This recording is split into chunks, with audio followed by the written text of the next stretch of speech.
آدم خوش شناسه که من کیم. همه چیم انا همه برای ما های. ایره میگفتن عزیزا چیز؟ عرفان. ایره میگفتن شناخت. هر کسی که خوش شناسه او خدا را میشناسه. هر کسی که خوش شناخت خدا را میشناسه. تا خدا نشناسی حالی خدا را نمیشناسی.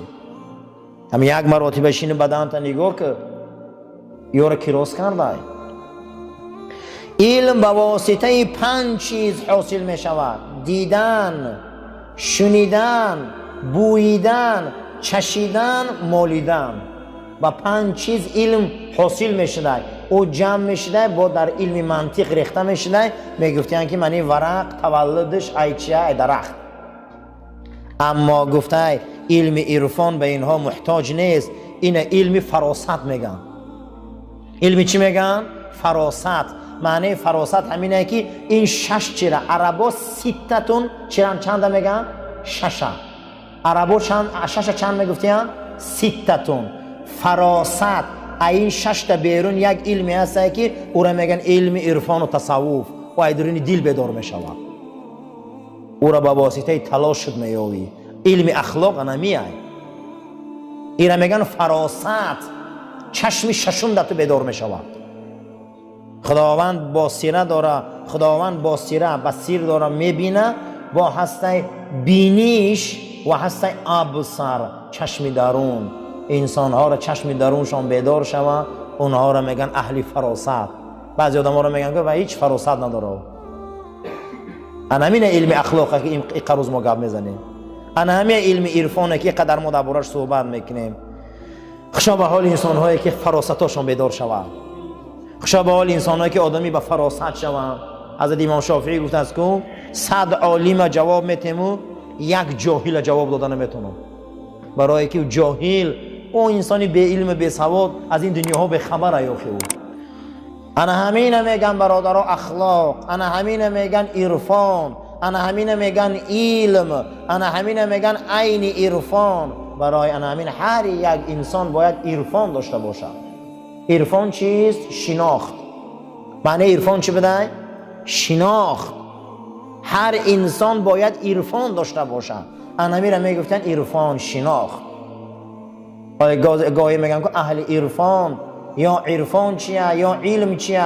عرفان ایرا نقض دانه برادر. ایرا میگن شناخت. گاهی میشوه که انسان یک قطره را میشناسه.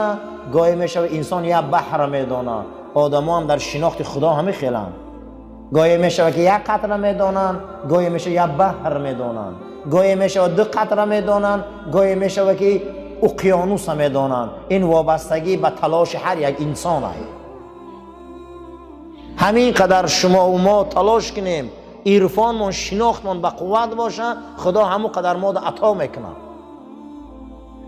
هر انسان وابستگی از تلاش خود شد. این تسلیم و توکل و تفویض و رضایت ما صحبت کردیم. اینا میگن برادرها شناخت. حتی در زمانی همون یونان قدیم هم عالماش اینا نوز میگفتن شناخت. همین نوع شناخت علمی هم در همون ها بوده است. اینا نقض دانیم که هر انسان وقتی که اگر علم گپ زنه، علم آزمایش دوست می‌داره، علم دیدن دوست می‌داره، اختراع را دوست می‌داره، اما عرفان این یک بینیش است. باید ما یک بینیش داشته باشیم در اخلاق ما. اخلاق ما یک بینیش داشته باشیم.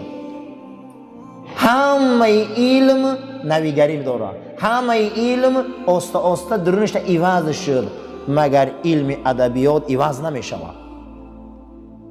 ما اگر 100 بالا میریم پایان میریم، ما را از روی تاریخ ادبیات ما میشناسن که ما چخیلی قوم و ملتیم.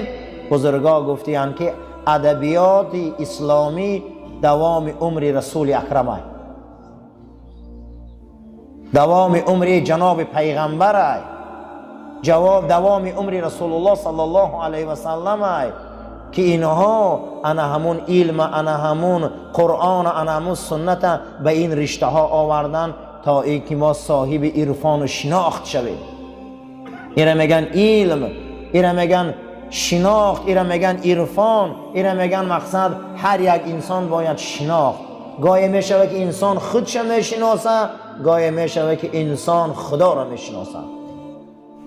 گفت فخر رازی گفت است که شما اگر دو انسان باید تستر مسلمان شود، تستر به خدا بیاید. گفتن کیا هن حضرت؟ گفته یکم کالبد شکافا، خیرورگا.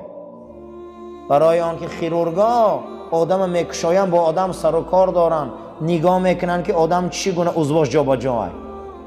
همین خیلی عضو جا به جا که معلومه که این به یگان آفرنده محتاج داره که خود آدم جا به جا کرده است. یکم گفته باید اهل عرفان و اهل شناخت و به خدا نزدیک خیرورگا شوند، برای که اونها میبینن بدن انسانه، اونها میبینن این پوسته، اونها میبینن این گوشته، اونها میبینن این عصبه، اینا میبینن استخوانه. هر یک این شناخت دارد. اینا تستر باید اولیای خدا شوند. اگه درون انسان هوی میکنی میبینی او ارگان و یک دنیای عجایب میبینی. اگر من از پرسم که همین آدم میشناسم، میگم نامش میدونم، اما خیرورگا آدم دیگه خیلی میشناسم، برای که باید درونی آدم دیدم، رگ و پیوند دیدم. انا همین ده باید ما تسلیم شویم به خدای بزرگ. یکم باید خیرورگا گفته تستر بیایم به سوی علم عرفان و اولیاگی. دویم گفته است تاریخ شناسا. تاریخ شناسا اول گفتن باید خشان شناسان.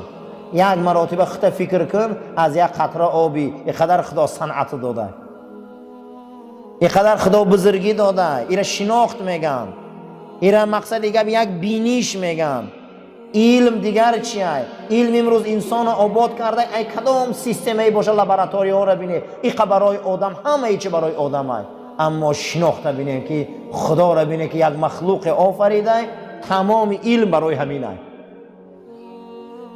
آشخانه هم برای همین های، جایی مقصد دیگه ورزشگاه هم برای همین های، تئاتر هم برای همین های، مسجد هم برای همین های، بازار هم برای همین های. یک بار فکر کنیم بینیشه که از یک قطره آبی که همه چی برای همین های.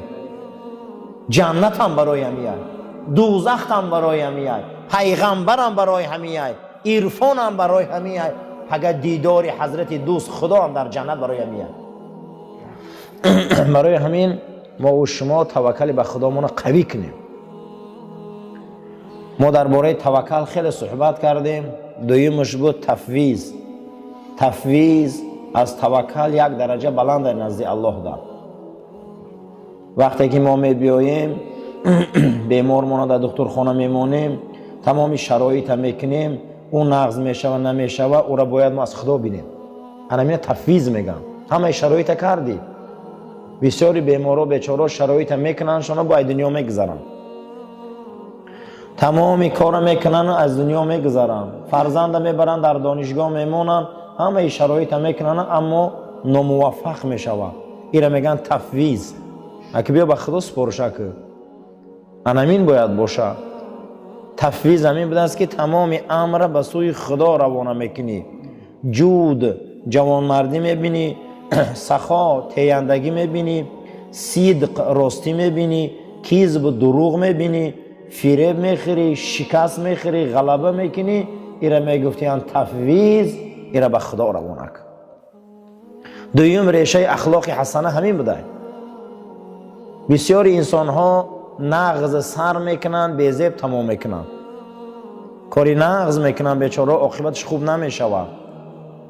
برای همین الله جل و علا شأنه در قرآن فرموده اعوذ بالله من الشیطان الرجیم لکی لا تسوا علی ما فاتکم.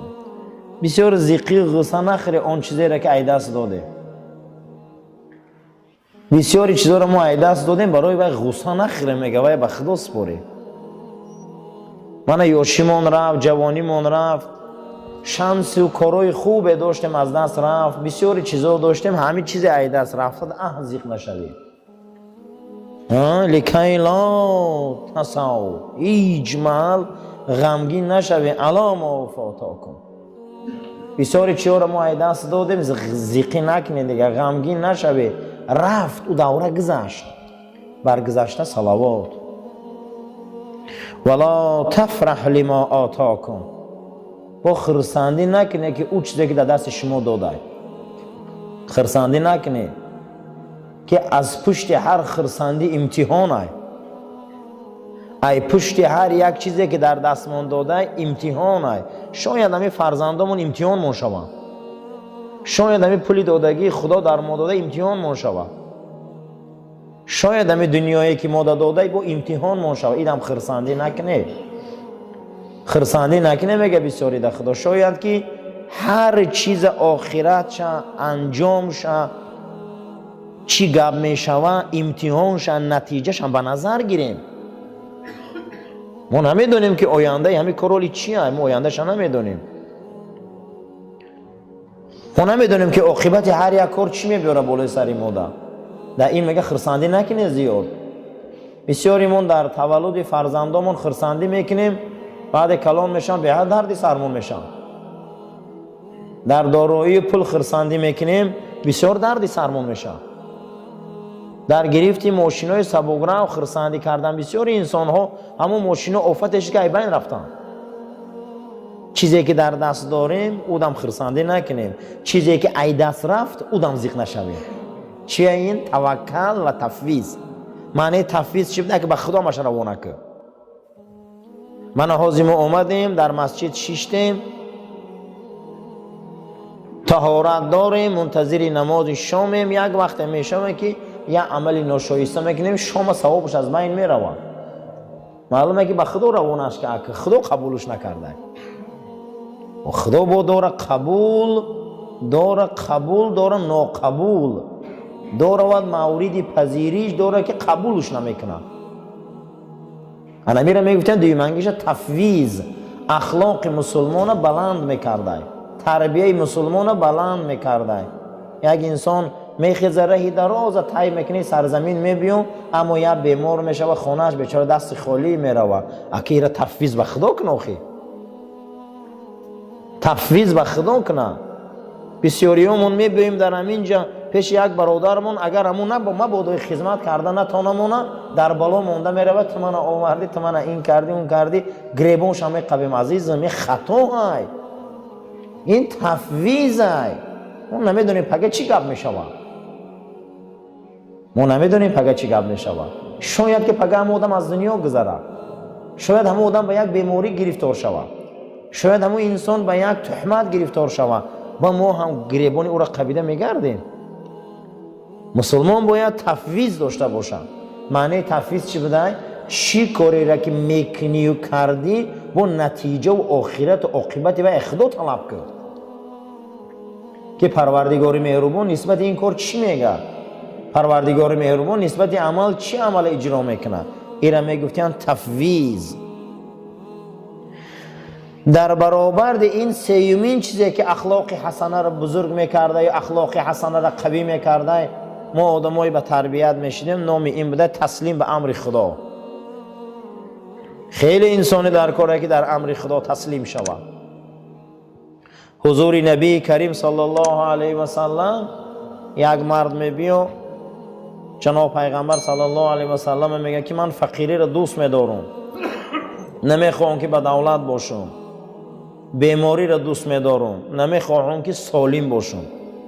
گفته چی با آخی؟ گفته بسیاری به دولت ها را دیدستم امروز یک کارایی را کردستم که اینا جهنم میرن. بسیاری آدم های سلامتی دار را دیدستم کلان شکر خدا را به جان آوردستم. ایوه من خدا کسل کنه و فقیر کنه. و حضرت در جواب گفت که نه این گپ نگو. ما این ده توکل و تفویض داریم. ما این ده تسلیم داریم که هر چیزی ده که خرسندی خدای همو بین سری ما ده شود.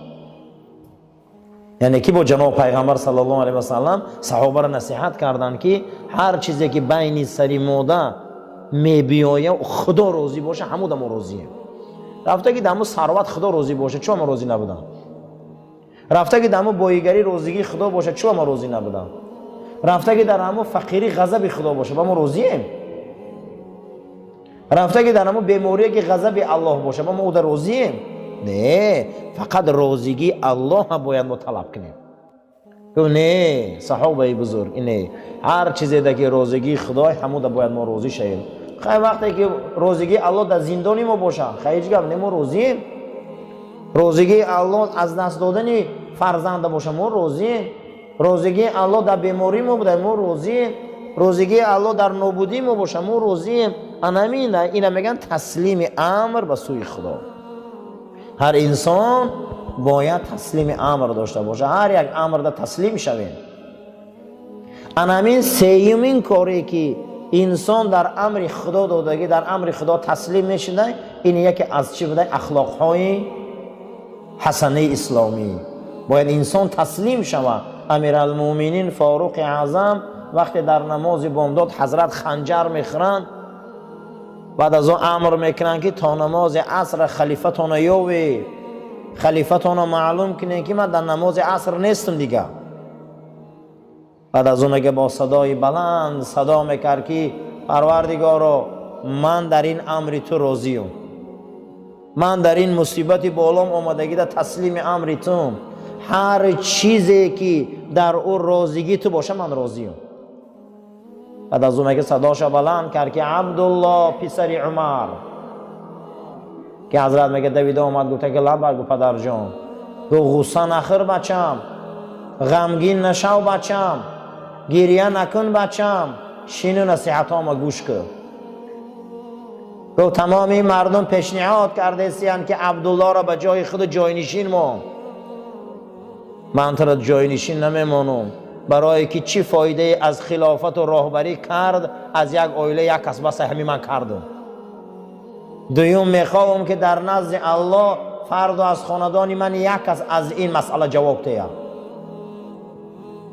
سیوم گو غصه نخور، اکنون تو باید تسلیم باشی در امر خدا، زیرا که مرگ به هر لباس می بیا. امروز ما به همین لباس آمد که به جان ما سوی قصد شد و من خرسندم که از دست مسلمان کشته نشدم و من خرسندم که از دست یک منافق کشته شدم و دعوای من فردا بالای سر یک مسلمان ده نیست، دعوای من که بالای سر یک منافق ده.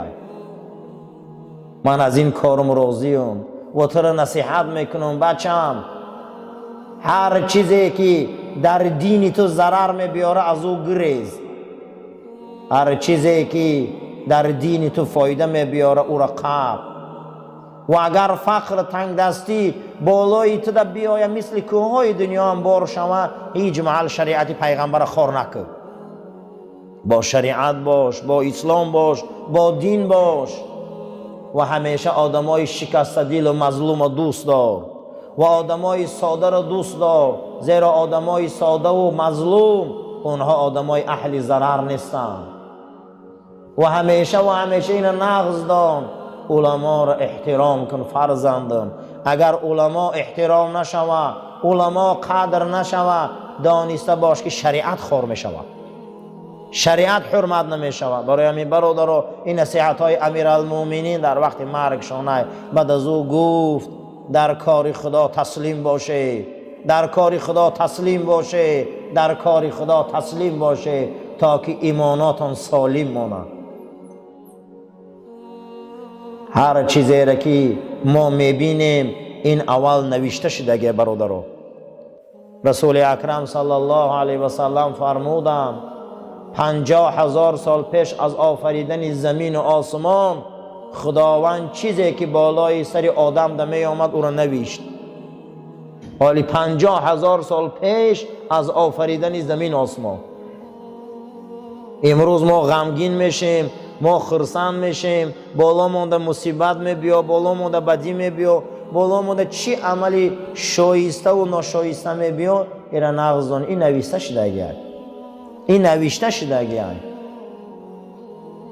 امروز ما میبینیم چه مصیبت و بلا و کلفت و رنج و غریبی و مسافرند، این خدا عمل نوشتگی های با او بالای سری ما ده میبیا. انهمیده باید ما تسلیم شویم، تسلیم به امر فرمان خدا. کسی که به امر و فرمان خداوند اگر تسلیم شود، او انسان سیوم شاخی اخلاق اسلامیش درختش بیدار بده. حتی حضرت جناب پیغمبر صلی الله علیه و سلم، حضرت عمر حدیث روایت میکنن که رسول اکرم فرمودند که خداوند تمام امر در بالای فرزند آدم نوشت، حتی العجزی والکیسی، حتی که یک خندیدن، حتی یک خفه شدن هم در اونجا نوشت. در نامه اعمال شما حتی یک خندیدن و یک چی را گفت؟ یک همین میجه زدن خفه شدن در همونجا نامه اعمالتان در نوشت. این رای خدا دانه، تسلیم شوی به امرای خدا. کسی را اگر خفه میکنن، کسی را میخندانن، این همون روز خدا نوشته بوده. چهارمین چیزی که پروردگار برای اخلاق ما علما او را آورده که اخلاق اسلامی شوه، اخلاق مقصد گپ دینی شوه، ما مسلمان شویم، رضایت امر خدا به سوی خدا. برادرها راضی باشه، از زندگی راضی باشه، از این زندگی ها باید ما راضی باشیم. من امروز خدا برای ما زندگی داده، این زندگی باید ما راضی شویم. هر کسی که از زندگی دادگی خدا راضی نمیشوه، او را یگان خدای دیگر را کاوه گفته جناب پیغمبر. رسول اکرم صلی الله علیه و سلم فرمودند که پروردگار در حدیث قدسی فرمود که حبیب محمد صلی الله علیه و سلم هر کس به قضای من دادگی راضی نیست، هر کس به تقدیر من کردگی سر نمیفراره، هر کسی که من قلم تقدیر در زندگی او نوشتم رضایت نداره، رو سراغ دیگر پروردگار. یعنی ما ای بندگی میبرویم وقتی راضی نباشیم. امرای خدا را به سوی خدا باید ما روانه کرده راضی باشیم، رضایت داشته باشیم. انمو وقت اخلاق ما بیدار میشوند. اینا میگن اخلاق حسنه، اینا میگن اخلاق اسلامی، اینا میگن اخلاق مسلمان. برای خداوند همه ما را اهل فراست کنه و ما را اهل فهم کنه و اهل درک کنه. عاقبت کارمان خدا با خیر و ایمان ما به سلامت کنه. اللهم ربنا آتنا فی الدنیا حسنه و فی الاخره حسنه و قنا عذاب النار و صلی الله تعالی خیر خلق محمد و علی اصحاب الاجمعین. آمین یا رب العالمین. سفر راست گیره.